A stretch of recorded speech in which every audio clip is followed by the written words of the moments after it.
Célula. La célula es la unidad estructural mínima con vida propia de todos los organismos vivos.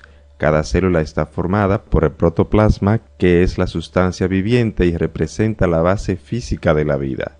Este se encuentra en estado coloidal. Un coloide se define como una sustancia cuyos componentes son de un tamaño tal que no pueden atravesar a través de las membranas naturales. El protoplasma se divide en carioplasma y citoplasma. El carioplasma representa todo lo que es el núcleo. Este se tiñe con los colorantes básicos, por lo que es basófilo, y se tiñe de color azul intenso o morado. El citoplasma representa todos los demás componentes de la célula.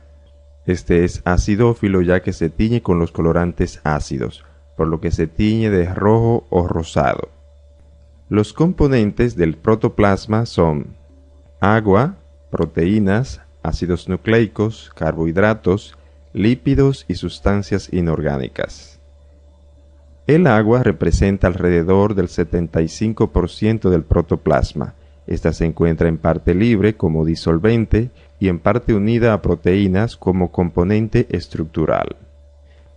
Las proteínas constituyen más de la mitad de la célula en seco y determinan la forma y estructura de la misma.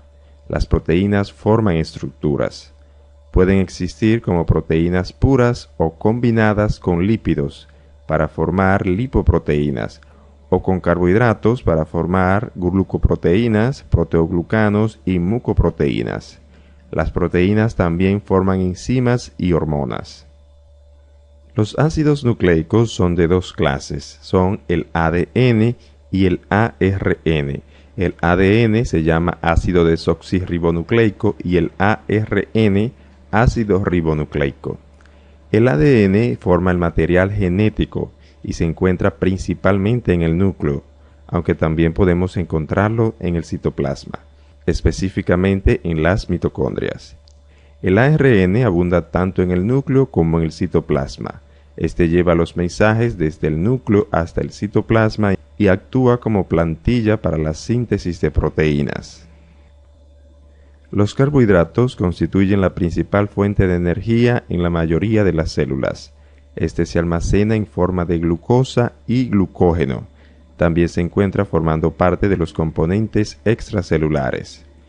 Los lípidos son componentes importantes en el sistema de membrana de la célula. Estos también actúan como fuente de energía para las células. Las sustancias inorgánicas son indispensables para la realización de los procesos fisiológicos y bioquímicos de la célula. Entre estos tenemos el calcio, sodio, potasio, magnesio, fosfato, etc. Además participan en otras funciones como son el mantenimiento de la presión osmótica tanto intracelular como extracelular, la contracción muscular, la transmisión de impulsos nerviosos, la rigidez de los tejidos como el hueso y el diente, la adhesión de células, activación de enzimas, etc. Propiedades de la célula.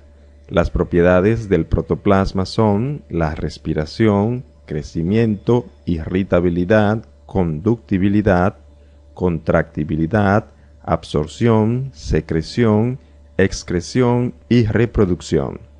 La respiración es el proceso mediante el cual las células toman el oxígeno y las sustancias nutritivas para producir energía.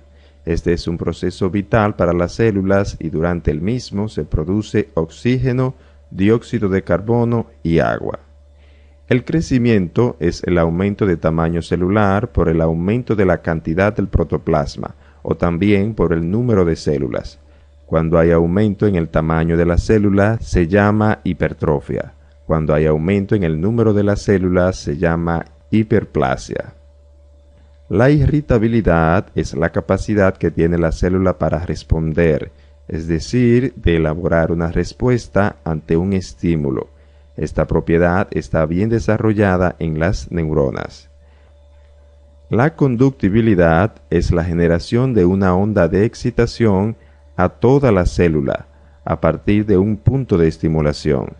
Está también desarrollada en las neuronas. La contractibilidad es la capacidad de la célula para cambiar de forma, generalmente por acortamiento. Está bien desarrollada en las células musculares. La absorción es la capacidad de las células para captar sustancias del medio. Está muy desarrollada en las células epiteliales intestinales. La secreción es el proceso mediante el cual la célula expulsa sustancias útiles, como por ejemplo hormonas, enzimas, etc. La excreción es la expulsión o eliminación de sustancias de desecho del metabolismo celular, como por ejemplo urea, creatinina, etc. La reproducción es la capacidad que tiene la célula de multiplicarse para dar como resultado células hijas idénticas a ella o células más diferenciadas. Las células se reproducen por medio de dos procesos que son la mitosis en las células somáticas y la meiosis en las células sexuales. El metabolismo celular es la suma de todas las reacciones químicas por medio de las cuales se lleva a cabo la nutrición de la célula. El metabolismo se divide en dos procesos que son el catabolismo y el anabolismo. El catabolismo es la degradación de sustancias introducidas en las células como nutrientes o partes del protoplasma. El anabolismo es la producción o síntesis de materiales que pueden ser retenidos o liberados por la célula. Tipos de células. Las células pueden ser eucarióticas y procarióticas. Las células eucarióticas poseen membrana nuclear que separa el material genético de los demás componentes celulares.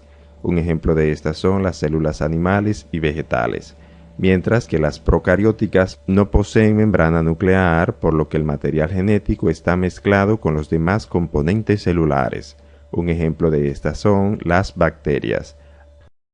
Organitos celulares. Como ya hemos dicho, la célula está formada por el protoplasma, que es la sustancia viviente.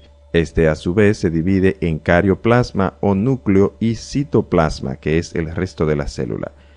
Los organitos que forman el citoplasma son el retículo endoplásmico rugoso, retículo endoplásmico liso, las mitocondrias, los ribosomas, los lisosomas, centriolos, membrana plasmática, las vacuolas, los peroxisomas, el aparato de Golgi, los microtúbulos y microfilamentos. Los organitos que forman el núcleo son la membrana nuclear, el nucleolo y la cromatina. Estos dos últimos están suspendidos en este jugo que es